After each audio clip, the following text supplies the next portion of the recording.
Ibu Derana adalah seorang guru biologi SMA. Ia mengajar murid-murid kelas 10. Adapun tujuan pembelajarannya adalah murid dapat menganalisis berbagai tingkat keanekaragaman hayati di Indonesia beserta ancaman dan pelestariannya. Karena situasi sedang pandemi, Ibu Derana kemudian menggunakan metode flash learning, di mana sebelum pertemuan daring dengan guru, ia meminta murid-muridnya untuk mempelajari dulu materinya. Ibu Derana telah menyiapkan paparan tentang materi keanekaragaman hayati yang dapat diakses secara mandiri oleh murid-muridnya. Di dalam paparan ini, Ibu Derana menjelaskan tentang konsep kunci dari keanekaragaman hayati dan tingkatannya, seperti keanekaragaman ekosistem, keanekaragaman spesies, keanekaragaman genetik. Ibu Derana juga menyediakan beberapa sumber belajar yang berkaitan dengan wilayah kritis keanekaragaman hayati di Indonesia.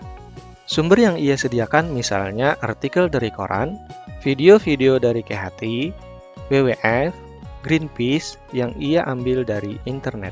Untuk membantu murid-muridnya belajar mandiri, Ibu Derana menyiapkan beberapa pertanyaan pemandu.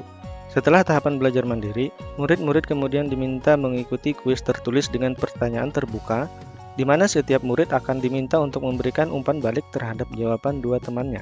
Ibu Derana memastikan setiap anak mendapatkan umpan balik dari temannya. Kemudian Ibu Derana meminta murid untuk membuat jurnal refleksi yang harus dilengkapi sebelum mereka masuk ke tahapan pembelajaran sinkron melalui pertemuan Google Meet. Dalam tahap forum diskusi sinkronus, guru memberikan pertanyaan pemantik untuk memulai. Selama proses diskusi daring, Ibu Derana mengamati jawaban-jawaban murid untuk mengetahui apakah ada miskonsepsi yang dimiliki murid atau apakah ada murid-murid yang tampak belum paham. Di akhir diskusi, Ibu Derana memberikan murid tantangan untuk membuat paket info digital yang mengidentifikasi ancaman pada suatu lokasi di wilayah Indonesia yang membawa dampak negatif bagi 3 tingkatan keanekaragaman hayati, sekaligus berikut rekomendasi penanganannya. Ibu Derana memperkenankan murid memilih sendiri lokasinya berdasarkan kasus yang nyata terjadi di Indonesia.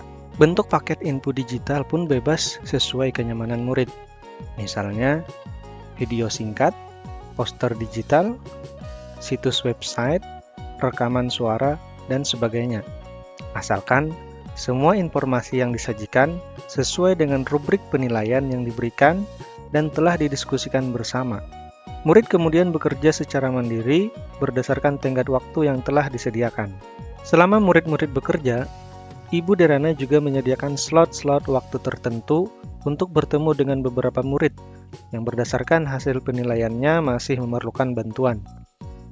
Di dalam slot waktu khusus ini, Ibu Derana menjelaskan kembali konsep-konsep serta memberikan banyak contoh.